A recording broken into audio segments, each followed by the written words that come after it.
Roy Archer rode into Caldwell, Kansas on a Thursday in the dry heat of August, 1882, with a loaded Colt single-action Army revolver on his hip, a name burning like a brand in his chest, and absolutely no intention of leaving alive, or at least, of leaving without making someone else regret they ever had.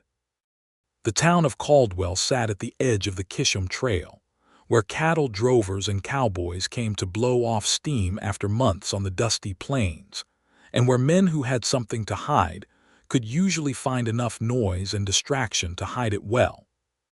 Roy had been riding for 6 days straight from Abilene, sleeping little and eating less, his jaw set like a man who had made a decision, and intended to see it through with the same grim efficiency he applied to everything else in his life. He was 28 years old, lean and brown from years under the prairie sun, with dark eyes that had a way of scanning a room before the rest of him had fully walked into it. He was not a lawman, though he had the calm of one. He was not a gunfighter by trade, though his hand moved with practiced ease. He was a cattle rancher who had lost something that could not be replaced, and the man responsible was somewhere in this town. The man's name was Dale Cutler, and 3 months ago, Cutler had ridden through Roy's land with 2 other men, stolen 14 head of prime cattle, and shot Roy's ranch hand, a young Mexican boy named Ernesto who had worked for Roy since he was 17 and who had been saving his wages to bring his mother up from San Antonio. Ernesto had survived barely, and when he had finally been able to speak from his cot in the bunkhouse, the first word out of his cracked and swollen lips had been Cutler's name. Roy had gone to the sheriff in Abilene.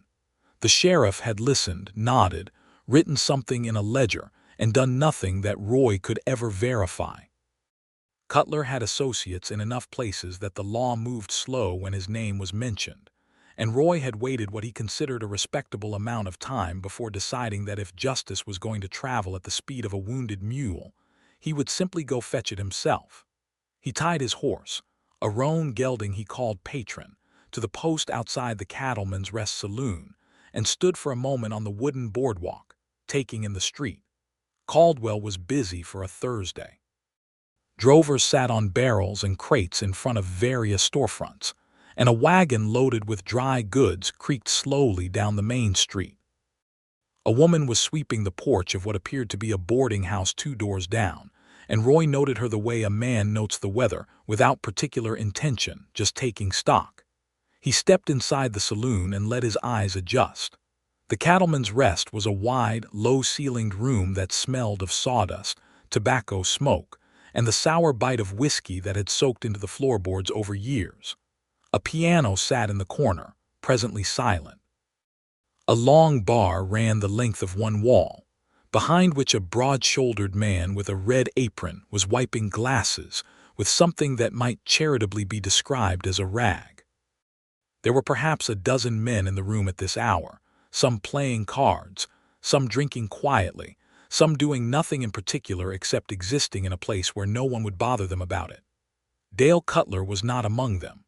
Roy settled at the bar and ordered a whiskey he did not particularly want, studying the room in the mirror behind the bottles.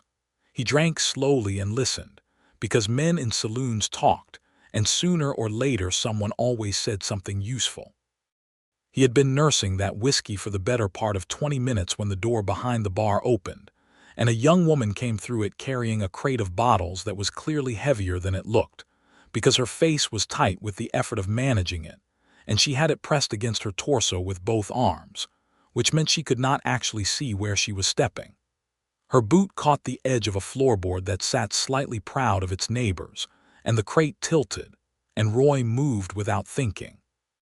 He was around the end of the bar before the bottles could begin their descent, catching the crate from underneath with both hands and taking its weight. The woman's eyes flew up to meet his, startled and wide and a shade of amber that sat somewhere between brown and gold, and for a single suspended moment they both simply held the crate between them and looked at each other. "I have it," she said, which was clearly not true a moment ago but might be true now that Roy had stabilized the other side of it. "I can see that," he said, and set his side of the crate gently onto the bar. She straightened up and pushed a loose strand of dark chestnut hair away from her face with the back of her wrist. She was perhaps 24 or 25, with a straight nose and a full mouth that was currently pressed into a line of mild embarrassment, and she was wearing a plain cotton dress in a dusty blue color that had clearly been washed many times.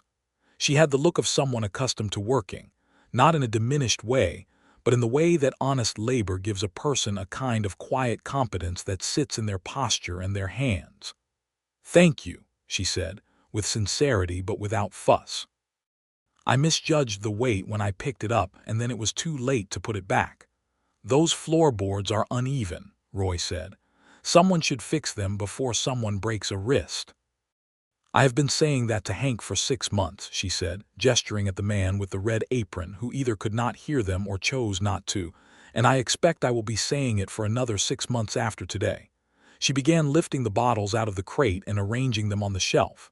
"Can I get you something? Another whiskey or something else?" Roy glanced at his still mostly full glass. "I'm fine for now.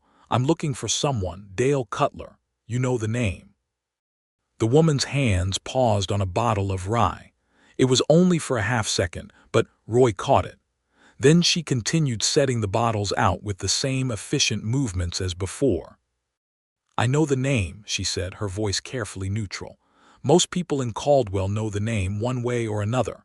He been in town recently." She turned and looked at him then fully and directly with an appraising quality that he found both unsettling and somehow refreshing. Most people, when they sensed that kind of purpose in a stranger, looked away. She did not. "You're not law," she said. It was not a question. "No. Then you have a personal matter with him." Roy said nothing, which was itself an answer. The woman studied him for another moment, then said, "My name is Georgia Garner. I manage the books here and help Hank when he needs it.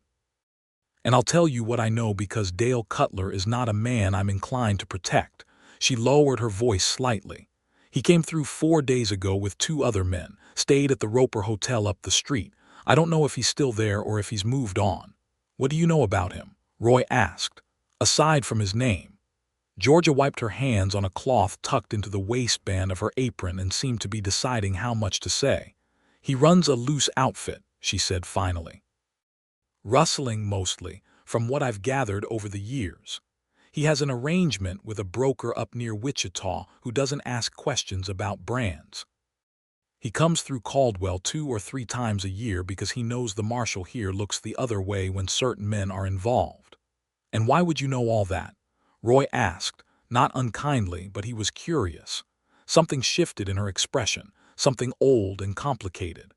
"Because my father owed him money 3 years ago. And Cutler's idea of collecting a debt is not the kind that involves sitting down and working out a payment schedule." She held his gaze steadily when she said it. "My father died 11 months after that.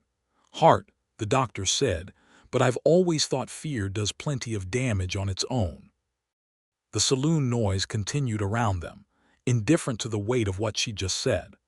Roy looked at this woman who had just told him something painful in the same straightforward way she'd accepted his help with the crate, without self-pity and without performance, and he felt something shift in the architecture of the afternoon, some small recalibration he could not quite name. "I'm sorry about your father," he said, and he meant it the way he meant most things he said, completely. "Thank you," she said. "Are you planning to kill him?" Roy blinked.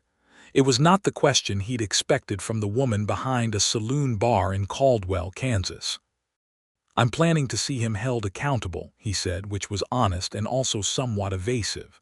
Georgia Garner looked at him steadily.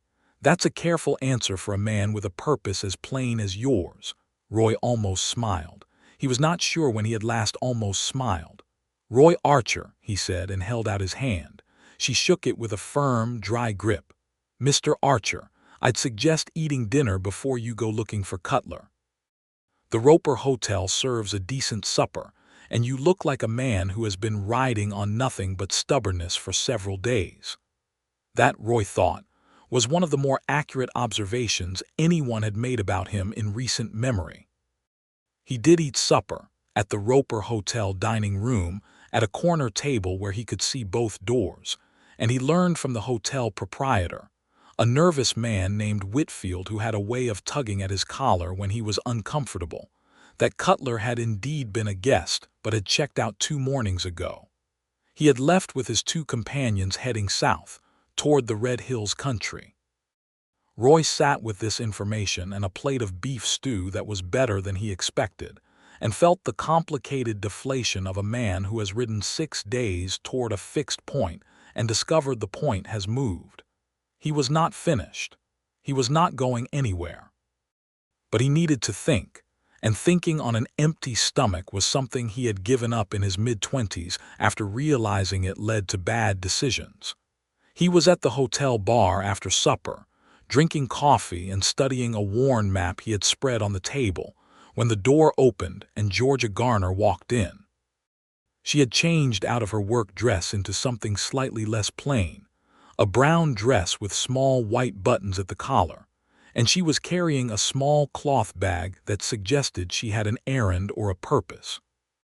She saw him at the same moment he saw her, and there was a half-second where she might have simply continued on to wherever she was going, but she crossed the room to his table instead. "Did you find him?" she asked. "He left 2 days ago," Roy said. "South." Georgia sat down across from him, uninvited but without presumption, in the easy way of someone who has learned that standing on ceremony wastes more time than it saves. She looked at the map. "The Red Hills," she said. "He has a contact there. A man named Hoskins who runs a small operation near Kenton Creek. If Cutler came through with cattle, that's where he'd go." Roy looked at her. "You know a great deal about this man's movements." "Someone damages your family, you learn about them," she said simply. "You learn their habits and their routes because knowledge is the only kind of protection available to someone who can't afford hired guns or the ear of a marshal." She traced a line on the map with one finger. "If you go straight south on the cattle trail, it's 3 days hard riding, but there's a route through Harker's Crossing that cuts nearly a day off if you know it." "Do you know it?" "I was born 40 miles from Kenton Creek," she said. "I know every creek and cattle path between here and the Red Hills." Roy studied her for a moment. He was trying to figure out what she wanted in exchange for this information, because in his experience, people did not offer useful things without wanting something in return, and this was not a reflection of cynicism so much as straightforward observation. But Georgia Garner seemed to be offering it simply because she had it to give, and because Cutler was a man she wanted caught as much as he did. "Why are you helping me?" he asked. She was quiet for a moment.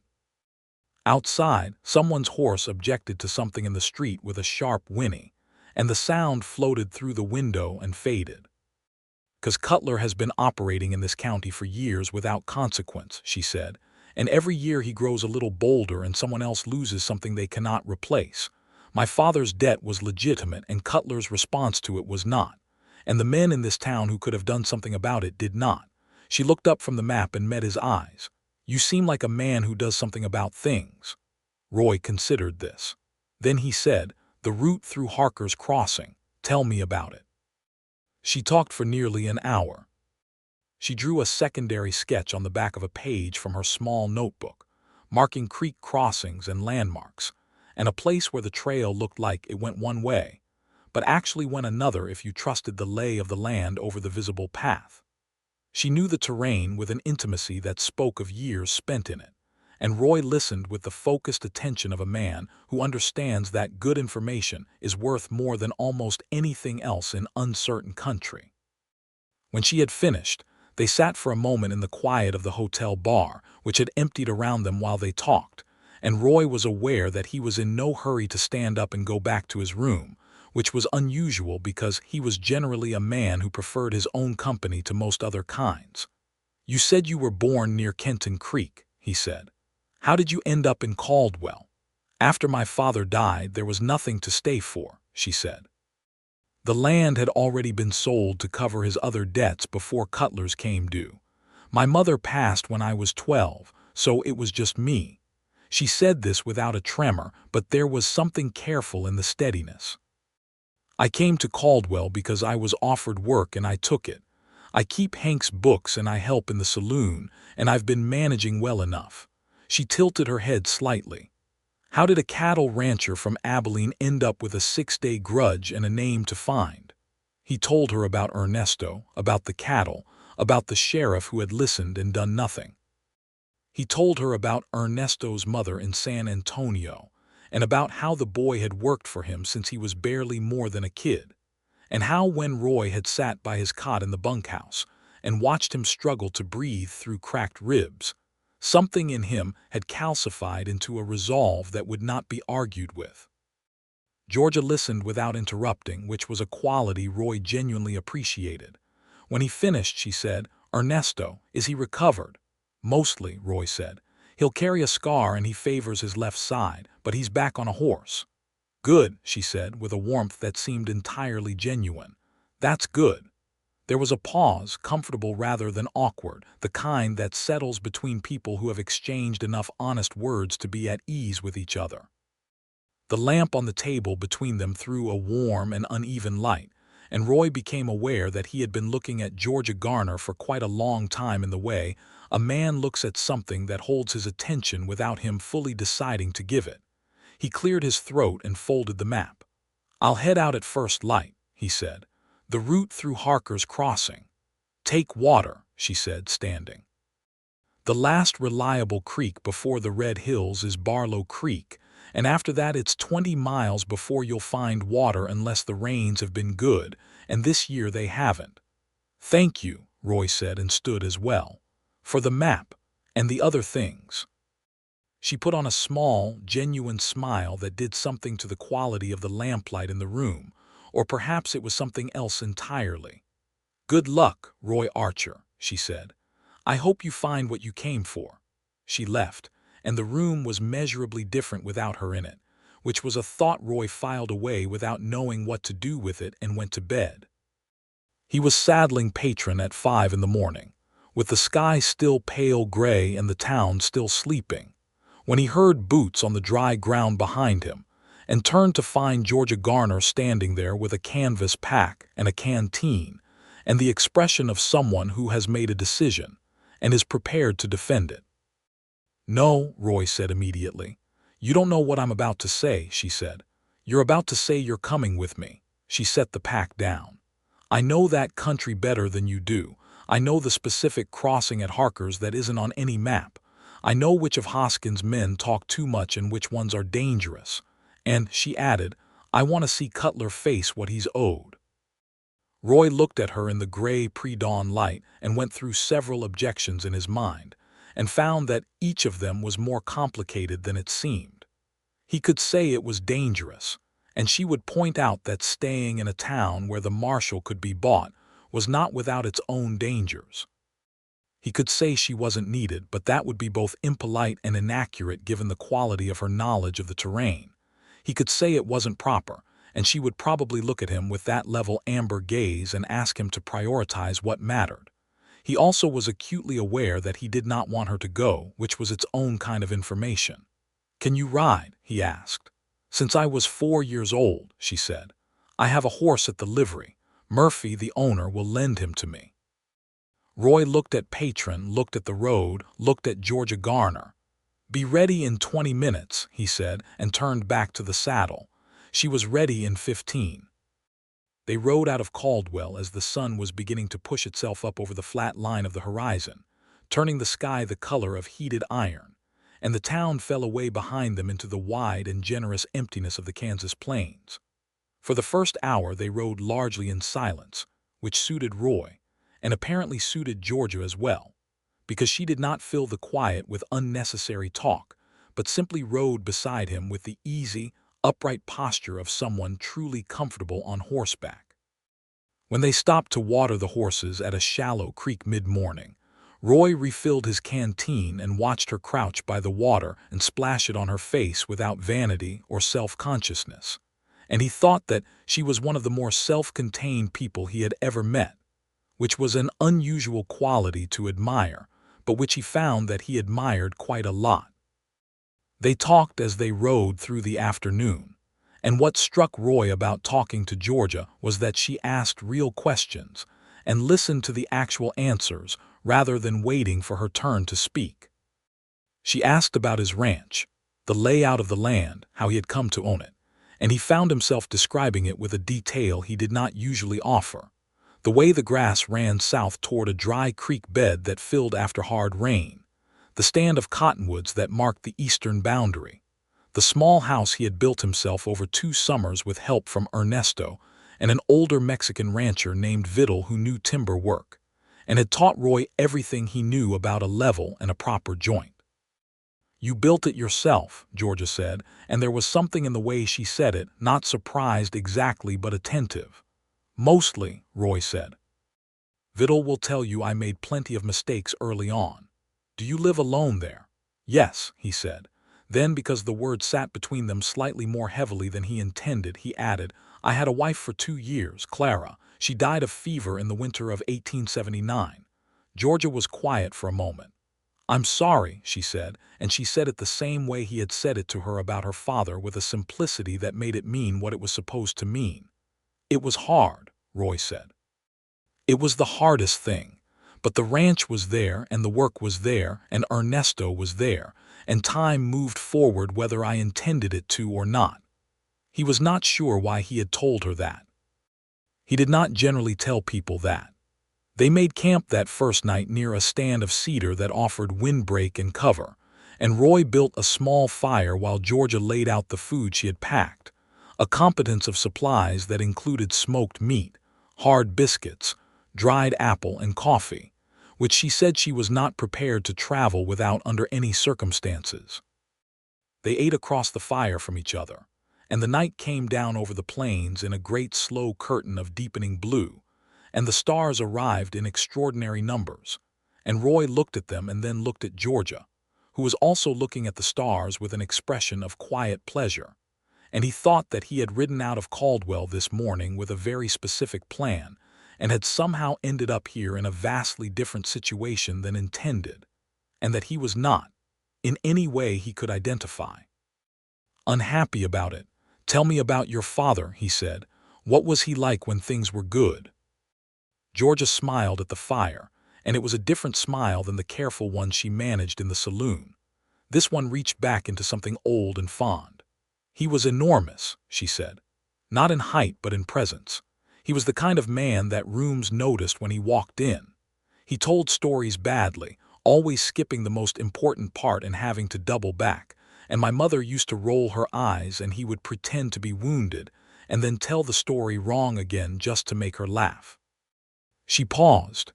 "He worked hard his whole life and was honest, and that was not enough to protect him from a man like Cutler, and I think about that more than I should." "That's not a failing of your father," Roy said. "That's a failing of the world." She looked at him across the fire. "Yes," she said quietly, "it is." The horses moved softly in the dark beyond the firelight, and somewhere distant a coyote made its quizzical announcement to the night, and Roy stared at the fire and thought about the word honest, and about how Georgia Garner had applied it to her father, and how clearly it also applied to her. This woman who said what she meant, and meant what she said, and asked direct questions, and gave direct answers, and built her life in difficult conditions with the same practical competence she applied to everything else, and who had a smile that came from somewhere genuine and deep when it came at all. He was in considerable trouble, he realized, but the kind that does not feel like trouble.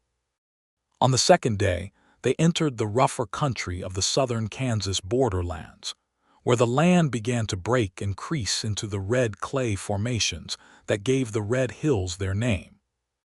The trail narrowed and the riding required more attention, and Georgia guided them through Harker's Crossing with the accuracy she had promised, a ford that crossed the main creek at a point where the bank was firm, and the water ran shallow over a bed of flat rock, invisible from the main trail, but clear as day to someone who knew to look for the leaning cedar that marked it. "You could not have found that without me," she said, with a matter-of-factness that was not quite pride but was not without satisfaction. "No," Roy agreed. "I could not." They were climbing through the red clay hills in the late afternoon when Georgia pulled up her horse and pointed. Below them, in a shallow valley where a creek thread caught the lowering sun, there was a cluster of buildings, a barn, 2 structures that might be bunkhouses, a main house with a covered porch. A thin trail of smoke rose from the main house. Several horses moved in a corral near the barn. "Hoskins' spread," Georgia said quietly. Roy studied it for a long moment. He counted 4 horses in the corral and a 5th tied to the porch. It was difficult to say from this distance how many people were on the property. "I need to know if Cutler's there," he said. "The gray horse," Georgia said, squinting.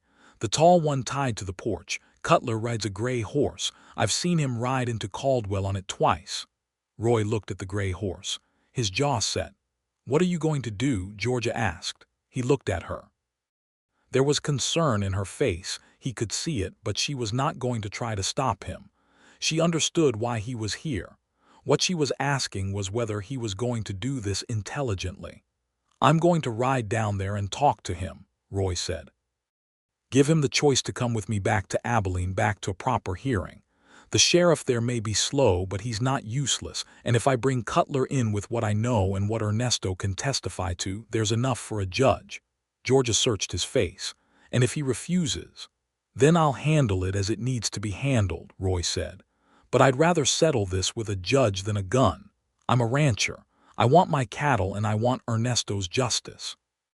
I don't want to spend the rest of my life looking over my shoulder for Cutler's friends." She nodded slowly, and there was something in her expression that might have been relief, might have been respect. "I'll come with you, Georgia." "He knows me," she said, "or at least he knows my family name. My presence might give him a moment's pause, enough pause to hear what you have to say before he reaches for his gun. Men like Cutler are more careful when there's a witness they didn't expect."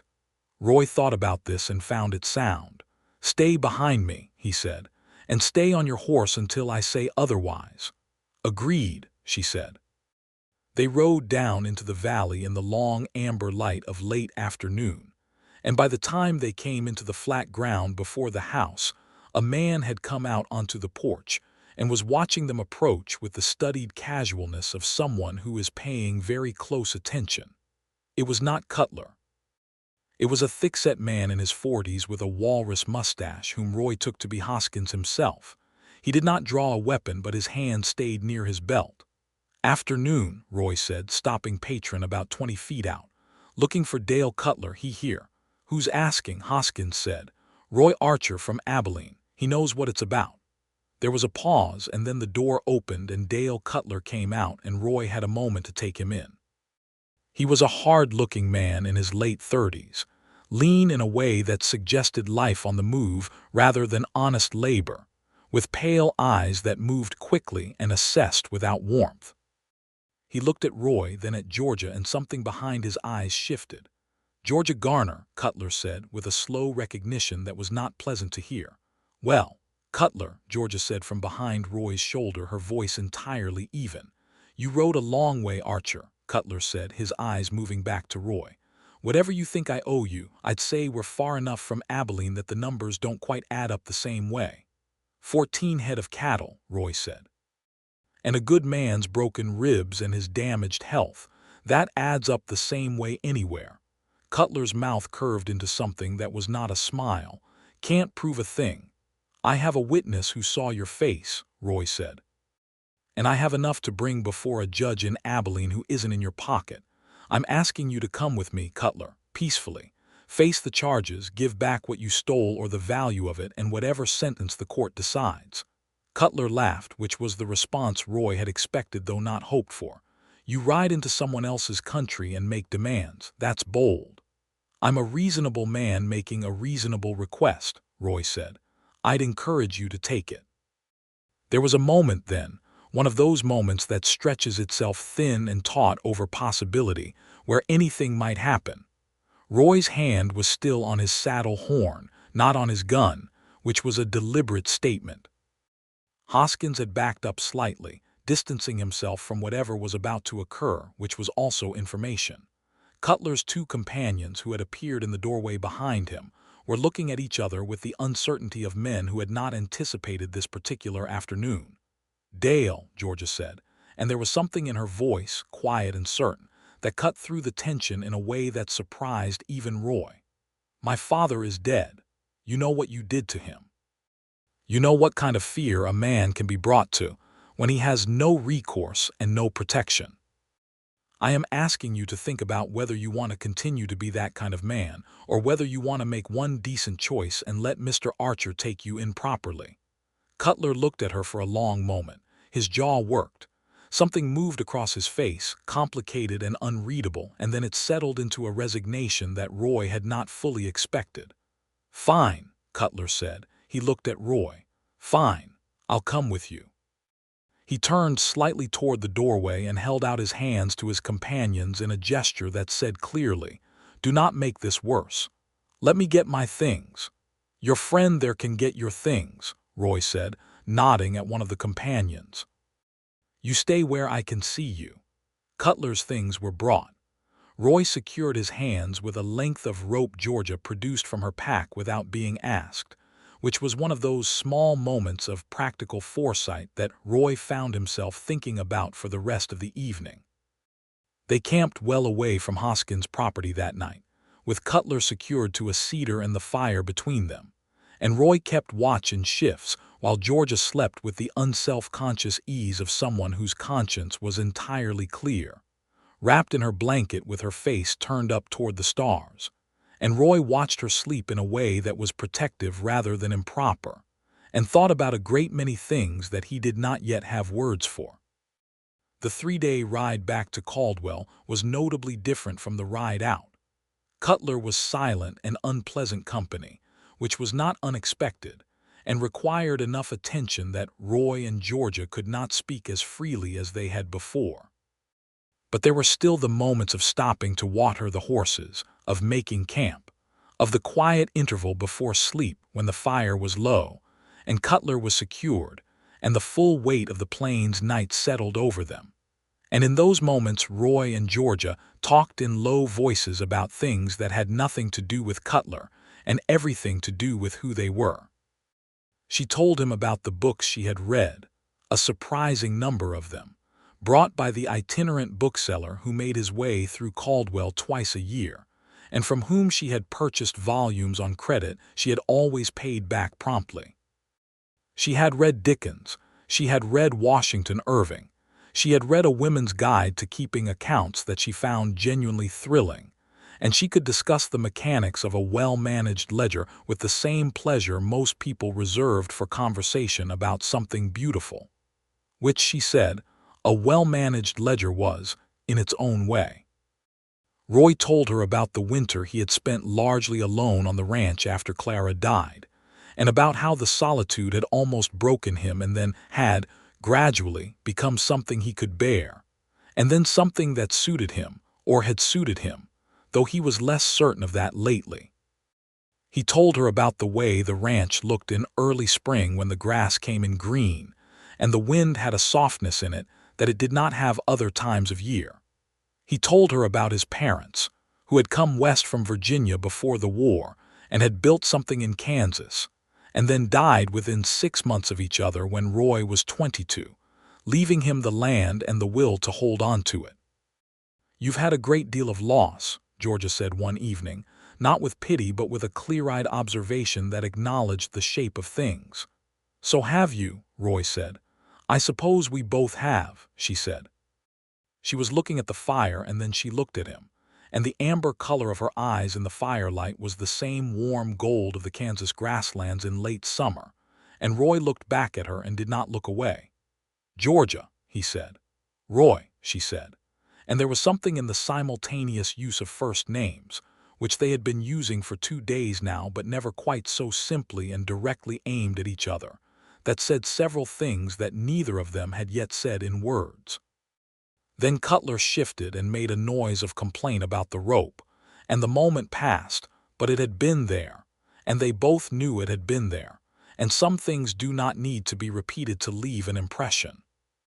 They delivered Cutler to the sheriff's office in Caldwell, where the marshal, a solid and not entirely corrupt man named Briggs who had been appointed from Wichita 6 months ago after the previous marshal's various arrangements had been exposed, accepted him with a careful professionalism that suggested Cutler's reputation had preceded him sufficiently. Briggs wrote everything down. He took Roy's account in full, accepted the written statement Roy had brought from Ernesto, and told Roy that he would be sending a telegram to the circuit court judge in Abilene that same afternoon, and that there was sufficient cause for a hearing. He looked at Cutler in the cell with a measured satisfaction and told him that this time things would be handled properly. Georgia stood in the doorway of the marshal's office and watched all of this, and when it was done and Roy came out onto the street and squinted into the bright noon sun, she was standing there with her hands clasped in front of her and a look on her face that was quiet and complete, the look of someone who has waited for something for a long time and has watched it finally arrive. "Is it enough?" she asked. "For Ernesto, for your cattle." "The cattle are long gone," Roy said. "But the broker near Wichita, Briggs knows about him now, and Cutler's going to give him up rather than face a longer sentence. That's something." He paused. "As for Ernesto, he'll have to come and testify." "But I think he'll want to," Georgia nodded. Then she laughed quietly, mostly to herself. "What?" Roy asked. "I'm just thinking," she said. "That last Thursday I was stacking whiskey bottles and now here I am." "Here you are," Roy agreed. They stood in the noon sun of Caldwell's Main Street, and Roy looked at Georgia Garner and felt with complete clarity the particular, specific, irreplaceable quality of her. Her steadiness and her humor and her amber eyes and her precise knowledge of creek crossings and her conviction that a well-managed ledger was a form of beauty, and felt something that had been closed for a long time open with a slowness that was not painful, just measured, like a gate on a good hinge. "Georgia," he said. "Yes," she said, which was not precisely an answer to the question he had not yet asked, but which conveyed with characteristic directness that whatever he was about to say she was prepared to hear it. "I don't want to go back to Abilene tomorrow." She was still looking up at him, still with that quality of full attention that he had come to understand was simply how she listened. "What do you want to do?" she asked. "I want to stay," he said, "for a while, if there's no objection." She looked at him for a long moment, and the small, genuine smile arrived, the one that reached back into something deep. "There's no objection," she said. Roy stayed. He moved from the Roper Hotel to a boarding house at the south end of town whose proprietress, a formidable woman named Mrs. Hatch, ran a clean room and a good breakfast table, and had approximately no tolerance for disorder of any kind, which Roy appreciated. He spent his days helping Patron recover his condition after the hard riding, visiting the marshal's office to make sure the proceedings against Cutler were moving forward, and doing something that surprised him considerably with its naturalness, spending time with Georgia Garner. They fell into a rhythm with the ease of people whose rhythms happen to match. In the mornings he sometimes walked to the saloon, where she arrived early to work on the accounts before the place opened, and he brought coffee from the hotel dining room and sat across from her at the table near the window while she worked, and they talked or they did not talk, and both were good. In the evenings, when her work was done and the summer light lingered long over the plains, they walked along the edge of town where the buildings gave way to open country, and sometimes she brought her small notebook, and sometimes he brought nothing and they simply walked. Hank, who ran the Cattleman's Rest, watched the whole development with the satisfaction of a man who has always believed in a particular kind of conclusion. He was an uncomplicated and good-hearted man who had given Georgia steady employment at a fair wage when she needed it, and who clearly thought the world of her, and he assessed Roy with the blunt efficiency of someone who has spent years watching men come and go and has learned to read them quickly. "You're a good man," Hank said to Roy one afternoon, with the same directness that Georgia used, which made Roy think it might be something in the air of this part of Kansas. "And she is, frankly, too smart and too capable to be stacking my bottles forever. I say this as someone who values her immensely." Roy did not know exactly what to say to that, so he said, "I know she is." Hank nodded as if this confirmed everything. "Good," he said, and went back to wiping glasses. The telegram from the circuit court in Abilene arrived at the end of Roy's second week in Caldwell. The hearing was scheduled. Cutler had indeed given up the broker in Wichita, whose operation was now under investigation by federal marshals, and the charges against Cutler himself had grown to include cattle theft across 3 counties and a charge of assault with grievous injury, which was Ernesto's. Roy sent a letter to Ernesto that night, telling him what was needed and when, and telling him that the thing they had waited for was real and moving, and to make the journey when he was ready. He wrote the letter at the table in his boarding room, and then he sat for a while with the pen in his hand, thinking about Abilene, about the ranch, about the grass that would be going brown now in the August heat, and the cottonwoods along the eastern line that would be going gold in another 6 weeks. And he thought about how he had ridden into this town 11 days ago with one thing entirely in his mind, and how thoroughly things had rearranged themselves since. He put down the pen and went to find Georgia. She was at the boarding house where he was staying, actually, which was also the location of the best dinners in Caldwell, a fact that Mrs. Hatch took justifiable pride in, and Georgia had been invited several times. She was sitting on the porch in the last of the evening light when Roy came up the steps, and she looked up at him with that clear, open attention, and he sat down in the other chair and did not say anything for a moment. "The hearing is set," he said finally.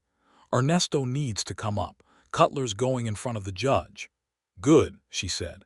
"It's really good, Roy." He looked at her. The light was doing something particular to her, the way late evening light does in summer, that warm and specific gold that seems to gather in the faces of people you care about. He thought about what he wanted to say and found that the words were simpler than the feeling, which was enormous. "I came here to settle one thing," he said, "and I've ended up in a completely different place than I planned, in every sense." He paused. "Georgia, I think you know what I mean." She was quiet, but she was looking at him with full, clear eyes, and she said, "I think I do. I don't want to go back to Abilene without asking you something that matters more to me than I know how to say well," he said. "I'm better at building things than I am at saying things, but I want to try." "Then try," she said, with that simplicity. He turned in his chair to face her fully. "I want to take you back to Abilene with me," he said, "or wherever you want to go, but I want to take you with me because I am entirely and completely certain that you are the person I want to spend the rest of my life knowing. Not just knowing, but being with every day.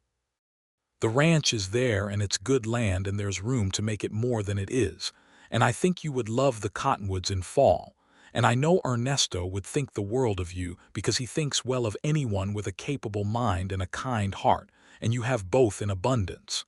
He stopped, looked at his hands for a moment, then back up at her. "I know this is soon by any reasonable measure. I know you have a life here that you built yourself, and that is not nothing, and I'm not asking you to abandon it lightly. I'm asking you to consider whether there might be a life with me that would be worth the consideration."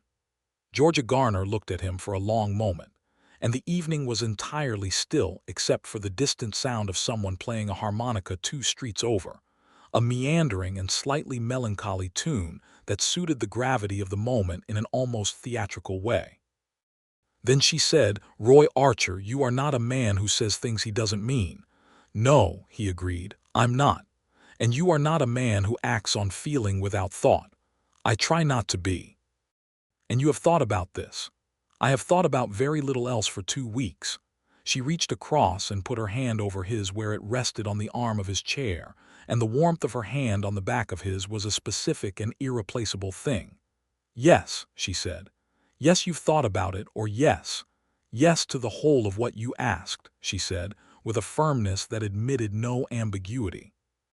He turned his hand over and held hers properly, and they sat in the last light on the porch of Mrs. Hatch's boarding house and said nothing, which said everything. Mrs. Hatch, who had been standing behind the screen door for an undisclosed period of time for reasons that had nothing to do with eavesdropping except in the technical sense, went back to her kitchen with a satisfied expression and made an extra portion of pie. They were married in Caldwell 4 weeks later, at the small Methodist church on the north side of town, on a morning in September when the heat had broken, and there was a coolness in the air that smelled like the beginning of change. Georgia wore her best dress, a deep burgundy that she had sewn herself 2 years prior for a town occasion, and that suited her coloring in a way that made Roy, when he saw her come down the aisle toward him, feel the same calcification in his chest that he associated with important and irrevocable moments, except that this time it was not made of grief. Hank was there. Mrs. Hatch was there in her best hat, which appeared to include a small and determined feather. Marshal Briggs came, which surprised Roy until he thought about it, and then it seemed exactly right. There was no family on Georgia's side, and Roy's nearest friend of long standing was a rancher named Elias Brandt, who had ridden the 3 days from Abilene specifically for this occasion, and who shook Roy's hand before the ceremony with the particular warmth of a man who is genuinely glad for someone he respects. Ernesto was there too, having arrived in Caldwell the week before for the preliminary hearings and having extended his stay without discussion, and he stood with the composure of a young man who has been through something and come through it intact, and he shook Georgia's hand and said, in his careful and formal English, "Mr. Archer speaks highly of you," and Georgia said, "He speaks even more highly of you, Ernesto," and Ernesto's composure slipped briefly into something purely delighted before he recovered it. The ceremony was short and direct, conducted by a minister named Patterson who had a fine grasp of the fundamentally serious nature of the occasion without burdening it with excess. Roy said the words and meant them entirely. Georgia said the words, and he believed her with every part of himself, which was not something he had expected to feel again in this life. When Patterson told him he could kiss his bride, Roy looked at Georgia for just a moment before doing so, and what he saw in her face was something settled and warm and real, and he kissed her with a gentleness that held within it all the things he still needed better words for, and the small congregation made the sounds of people who are witnessing something they find genuinely good.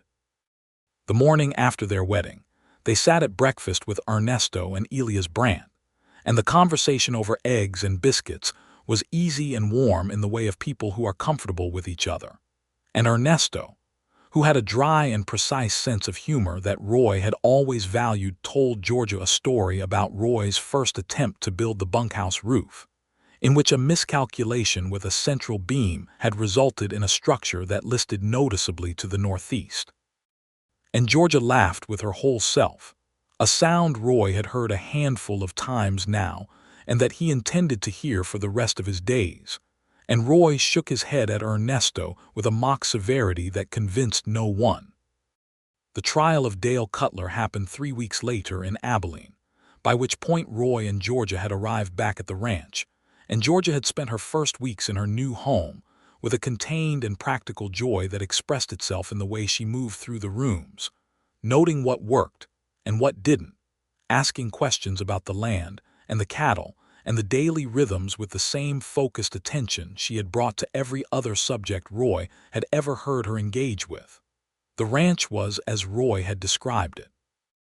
The cottonwoods along the eastern boundary were going gold in the September air, exactly as he had promised, and Georgia stood at the fence one morning and looked at them for a long time with her hand shading her eyes, and then turned to Roy with an expression that made the long summer and the hard riding and the whole complicated journey of the previous months feel exactly as purposeful as it had been. "You were right," she said, "about the cottonwoods." He came and stood beside her, and they looked at them together. "There's a lot more I want to show you," he said. "I have time," she said, and leaned against his shoulder in a way that was easy and natural as breathing. The trial went well. Cutler's broker from Wichita had already pled to a separate set of federal charges, and between that cooperation and Ernesto's testimony, which was delivered with a quiet and unflinching clarity that Roy thought was one of the braver things he had ever witnessed a person do, the judge found Cutler guilty on the charges of cattle theft and assault, and sentenced him to 5 years in the federal prison at Leavenworth, with restitution to be made to Roy in the form of assessed value for the stolen cattle. Roy sat in the courtroom and heard the sentence and felt the particular, clean release of a thing that has been finished properly. He thought of Ernesto's mother in San Antonio, who had come north after Ernesto's injury and was now staying in a small house in Abilene that Ernesto rented on his wages, and he thought about Justice's relationship to time, which is imperfect and often infuriatingly slow, but which, in enough cases, does eventually arrive. Georgia was beside him in the courtroom, and she took his hand when the verdict was read, and he held it, and that was enough. In the months that followed, the ranch grew. Georgia's management of the accounts revealed, within a month of her taking them over, 3 areas where Roy's previous bookkeeping had been losing money through simple inaccuracy, and she fixed them with the quiet satisfaction of a person doing something they are naturally suited to. She also had opinions about the layout of the kitchen, which she expressed and then implemented, and opinions about the garden situation, which she expressed and then also implemented. And within a season there were vegetables coming up in orderly rows behind the house that were the envy of their nearest neighbor, a widow named Mrs. Fellows, who came to call in October and stayed for 3 hours comparing notes with Georgia on soil preparation. Roy watched his wife move through this life and felt a daily astonishment at the completeness of the thing, the way she inhabited the ranch not as a place she had been brought to, but as a place she had chosen and made her own. She rode out with him in the mornings to check the cattle, and she learned the land the way she had learned the Red Hills country of her childhood, with total attention and without waste, and within a single season she knew every corner of it as well as he did. Ernesto treated her with a warm respect that quickly deepened into genuine affection, and they had a rapport built on shared appreciation for precision, and a shared amusement at Roy's occasional stubbornness that Roy found genuinely endearing even when he was its subject. Georgia's evenings she often spent reading at the table by the lamp, and Roy would sit across from her doing small repairs or writing letters, and the silence between them had the particular quality of a silence between people who have chosen each other and are content with the choosing. Occasionally she would read him something that struck her, a passage from one of her books or a particularly concise entry from the almanac, and he would listen and respond, and these small exchanges in the lamplight became one of the things he thought of when he thought about the word happiness, a word he had not thought about often enough before, or perhaps had not thought about correctly. In the spring of the following year, 1883, Georgia told him she was expecting their first child. He was in the barn when she told him, which was not the romantic setting that novels might have designed, but which was where he happened to be, mending a broken section of fence rail with Ernesto, and she came in with her hands in her apron pockets and said, with her characteristic directness, "I believe I'm expecting, Roy. I'll see the doctor this week to be certain, but I am fairly certain." He set down the fence rail. He looked at her. And then he crossed the barn in 4 steps and took her face in both his hands with a care that was about as close as his body knew how to come to the things he felt in that moment. And he said, "Georgia," and she said, "I know," and Ernesto, who had heard every word, went out to check on the water trough with a discretion and a speed that Roy later thanked him for. The doctor confirmed it. Roy told Elias Brandt in a letter. He told Mrs. Hatch in another letter, and her reply, brief, practical, and warmly congratulatory, arrived within 10 days and was tacked to the kitchen wall by Georgia with the proprietary satisfaction of someone who values correspondence conducted with competence. The baby arrived in October, a boy, in the early hours of a morning when the cottonwoods were at their full gold, and a clean wind was coming down from the north.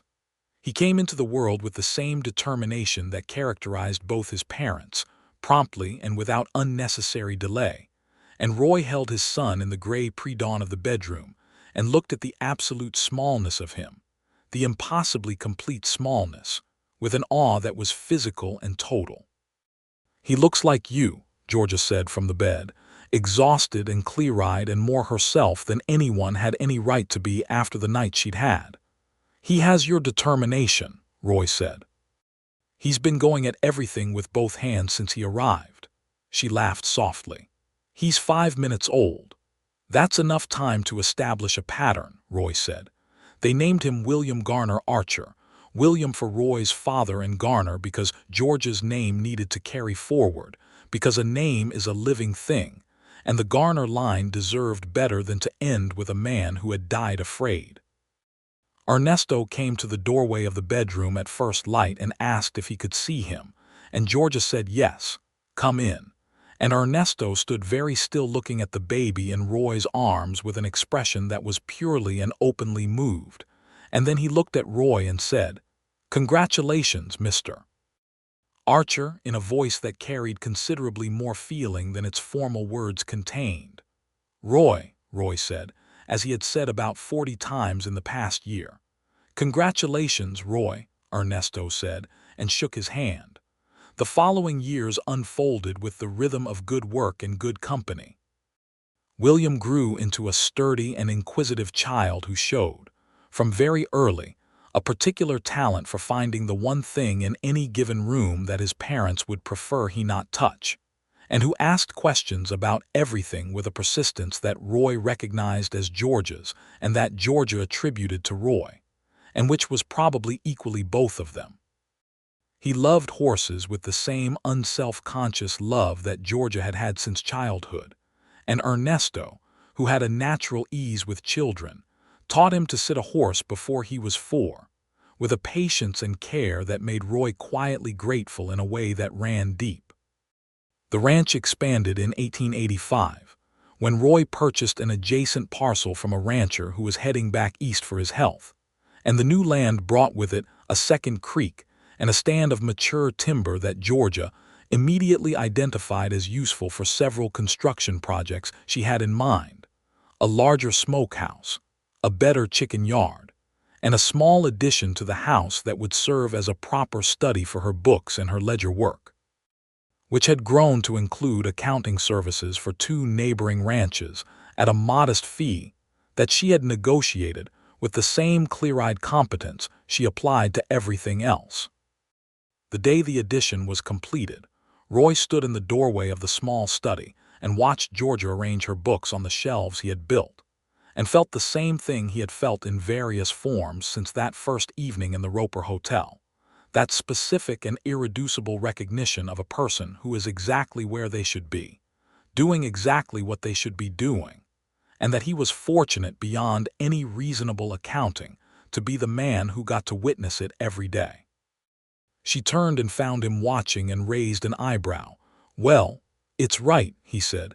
"It looks entirely right." She looked around at the shelves, the window that faced east over the cottonwood line, the small writing table. "It is," she said, with a satisfaction that was deep and earned. "It really is." Hank from the Cattleman's Rest visited in the summer of 1885 with his wife, a good-natured woman named Alice who had been making him less of a bachelor for about 6 months, and who took to Georgia immediately, and to the ranch with the pleasure of a person who spends their life in a busy town, and had perhaps forgotten what it felt like to stand somewhere quiet and hear nothing but wind and cattle. They stayed 3 days, and on the last evening they all sat on the porch after supper while William slept inside and the stars were extraordinary overhead, and Hank said, looking at Roy with that blunt Kansas directness, "You know, I never thought she'd find someone worth the finding. She's particular." "I know she is," Roy said. "Most people found it off-putting." "I found it the opposite of off-putting," Roy said. Hank nodded with the comprehension of a man who has now understood everything. "Yes," he said, "that's about right." Georgia, who had been in the kitchen with Alice, came out then with 2 cups of coffee, and handed one to Roy and sat beside him in the way she always sat beside him, close enough to touch without always touching, and Roy put his arm around her shoulders because the night was cooling, and because he wanted to, and she leaned into him in that easy, natural way, and Hank's face did the thing of a man watching something good and knowing it.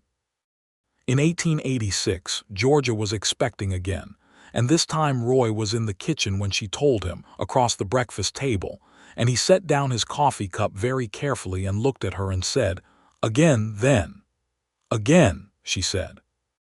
The second child was a girl, arrived in a spring rain in March 1887, and they named her Clara, which Georgia had suggested with a quiet thoughtfulness that Roy received with a fullness in his throat that took him a moment to speak through. Clara Georgia Archer came into the world noisily and made her preferences clear from the start, and William, who was 3.5 and had opinions about his new sister that shifted rapidly between intense interest and mild bafflement, eventually settled on devoted, a position he maintained with the unwavering consistency that was, perhaps, the most Roy-like thing about him. The years accumulated, not in the way of time dragging but in the way of things growing, adding rings to themselves, becoming denser and richer and more rooted. The ranch produced well. Roy's reputation as a fair dealer and a dependable rancher was solid through 3 counties. Georgia's bookkeeping services had grown to include 4 ranches and the dry goods store in town, and she had trained a young woman named Dorothea from Abilene who wanted to learn the work, and who had the kind of quick and disciplined mind that Georgia identified within an hour of meeting her as genuinely suited to numbers.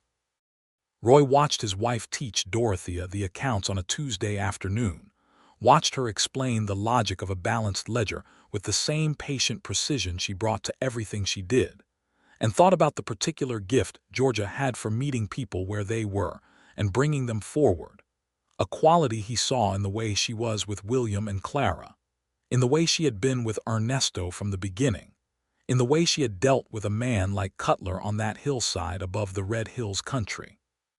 With honesty and a kind of moral clarity that cut through the situation like a good knife. Ernesto, by 1888, had saved enough money to put a deposit on his own small piece of land, 15 acres south of Roy's property, and when he told Roy he was going to do it, Roy shook his hand and then helped him negotiate the price, and then spent 3 weekends helping him build the house, which this time had no beams that listed to the northeast, because Ernesto had paid very close attention to Vittle's lessons in the years since the bunkhouse incident. Ernesto's mother came to live with him, a small and formidable woman named Lucia who had a garden within 2 weeks of arriving that made George's look modest by comparison, and who regarded Roy with the warm and slightly proprietary regard of a person whose family owes someone a debt that cannot be entirely discharged. Roy always felt slightly uncomfortable with this, because he did not believe he had done anything that required that kind of regard. He had built Ernesto a job and then pursued justice when that job put Ernesto in danger. That seemed to him simply the minimum of what one person owed another. But Lucia did not operate on minimums, and she pressed food on him at every opportunity, and Georgia found this delightful, and eventually Roy accepted the tamales and the special cornbread with the grace of a man who has realized that accepting care graciously is also a form of respect. The trial of Dale Cutler had ended Cutler's operation in more ways than one. The federal investigation of the Wichita broker had rolled up several other operations connected to stolen cattle across the territory, and what had begun as one rancher's pursuit of one man had threaded into something larger that the federal marshal's office in Wichita eventually wrote up in a report that mentioned Roy Archer's original complaint as the opening case. Something Elias Brandt found worth toasting when he next visited, and which Roy received with the embarrassment of a man who did not think he had done anything worth documenting. Georgia, who had read the report, looked at him across the table with those amber eyes and said, "You should take credit when credit is due, Roy." "I went looking for Cutler," he said. "I didn't plan to dismantle a criminal enterprise." "You disrupted a dishonest system because it had wronged someone in your care," she said. "The size of the consequence doesn't change the quality of the action." She folded the report and set it on the shelf in her study where she kept things she considered important. "It stays there," she said. He did not argue with her. He rarely argued with her, and when he did, which was occasionally about things that genuinely mattered, they had the kind of arguments that honest people have when they actually listen to each other. Arguments that ended not with one person defeated, but with both people having actually moved somewhere. Because she was willing to be wrong when she was wrong, and so was he. And this, Georgia had once said, was the thing that kept a marriage from calcifying around old positions. Roy had considered this and said he thought she was right, and she had said that was exactly what she meant. The plains around Abilene continued to change through the late 1880s. As the frontier pressed further west, and the cattle drives that had defined the Kansas economy for 2 decades began to alter, the railroads reaching further south and making the long northern drives less necessary, and the era of the open range beginning its slow and irreversible closing, as homesteaders filed claims and fenced their parcels and the great open grasslands that Roy had ridden through as a younger man became smaller and more divided. He watched this with the mixed feeling of a man who has benefited from open land and who also understands that what seems like freedom from one angle is someone else's dispossession from another. He had thought about this more since Georgia, who had grown up in the country where that transition happened earliest, talked about it with a clarity that did not let comfortable simplification stand. The injustice of how land had been taken, how the treaties made with the Kiowa and Comanche and other nations of the southern plains had been broken and remade and broken again, how entire peoples had been pushed from their own country through force and deception, so that ranchers like Roy could file their claims without complication. This was not something that could be resolved with a good conscience simply by acknowledging it, but it was something that Georgia insisted on seeing clearly. And Roy had come to insist on seeing clearly alongside her, because integrity of that kind could not be selective. They were not powerful enough to change policy. But Roy was careful with his fences and his water rights. He employed Mexican and native workers at fair wages when he hired, something that was not universally practiced, and that earned him occasional comments from certain quarters that he disregarded. He dealt honestly with everyone who dealt honestly with him, and extended the benefit of the doubt further than most, because Georgia had taught him, though she would not have said it that way, that the world becomes what the people in it are willing to make it. In the fall of 1889, Roy turned 35. Georgia made a pie from the last of the season's apples, a deep dish affair with a lattice crust that was better than anything Roy had ever eaten at a hotel or restaurant, and they sat at the table with William, who was 6 now, and Clara, who was 2 and largely interested in the crust, and Ernesto and his mother came over, and Elias Brandt happened to be passing through Abilene and had been roped in, and the evening was warm and crowded and full of the easy noise of people who know each other well. After the children were in bed and the table was cleared, Roy sat on the porch in the cooling air and Georgia came out and sat beside him, and the night was full of stars and the cricket sound of late autumn. 35, she said. Getting there, he said. Where? He thought about it. Somewhere good, he said.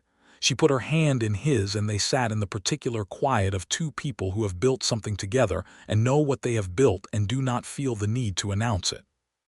The cottonwoods along the eastern line were dark shapes against the starlit sky, and the cattle moved somewhere distant, and the house behind them held their sleeping children, and somewhere a few miles south Ernesto and Lucia were in their own house on their own land, and in Caldwell, Hank was probably wiping glasses, and the Cattleman's Rest was doing its noisy business, and in Leavenworth, Dale Cutler was in his 4th year of a 5-year sentence that had been what it needed to be.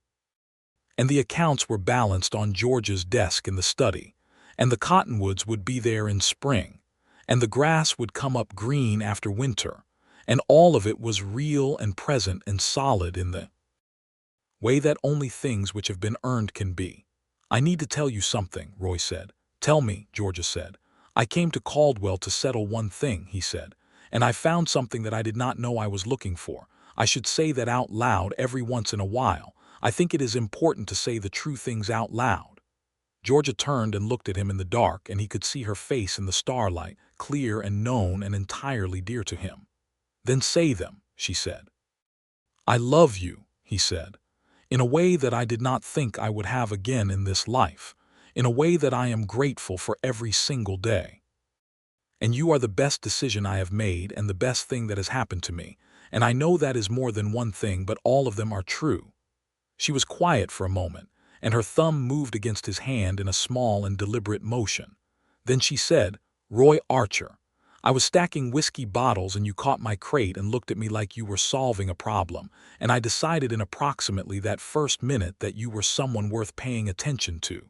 She paused. "I love you. Completely and specifically and without reservation. And I would ride back through the Red Hills with you tomorrow if it came to that, though I hope it does not." He laughed quietly into the autumn dark. "It will not come to that." "Good," she said, "because the children are small and I'd rather not." He pulled her closer and she settled against him, and they sat together in the particular completed piece of a night that holds nothing unresolved, no loose threads, no unanswered questions, no debts uncollected, and no wrongs undressed. The score had been settled. Everything else had been settled too, in the way that matters more, the kind of settling that is not an ending but a foundation, the kind you build a life on, brick by brick and year by year, under the wide and indifferent and beautiful sky of the Kansas plains, where the grass runs south toward the dry creek bed, and the cottonwoods turn gold in fall, and the house built by two hands over 2 summers holds within it everything that was lost, and everything that was found, and everything that is still, in the best possible sense, becoming. William would grow to be a man who loved the land and knew it, who would one day ride the same trails his parents had ridden, and add his own history to the country. Clara would grow into herself with the combination of her mother's precision and her father's stubbornness, which was formidable in combination, and which would eventually make her a lawyer in a time when that required twice the effort and 3 times the nerve for a woman, and which her parents regarded with the contained pride of people who are not surprised by the person their child has become. Ernesto would marry, in 1891, a woman named Rosario from San Antonio, who Lucia had been engineering toward him for 2 years without anyone's formal acknowledgement of the fact, and his 15 acres would eventually become 30, and his house would have a porch from which, on a clear morning, you could see the cottonwoods along the eastern line of Roy Archer's land, and feel the good proximity of people who had chosen to be in each other's lives. And Roy Archer, who had ridden into Caldwell, Kansas in the hot August of 1882 with a name burning in his chest, and a revolver on his hip, and the full intention of settling one very specific score, would sit on his porch on autumn evenings for the rest of his long and full life with his wife's hand in his and the sound of the plains in his ears, and the particular, irreplaceable knowledge of a man who has been found by something better than what he was looking for, and who was wise enough, when it arrived, to recognize it and hold on,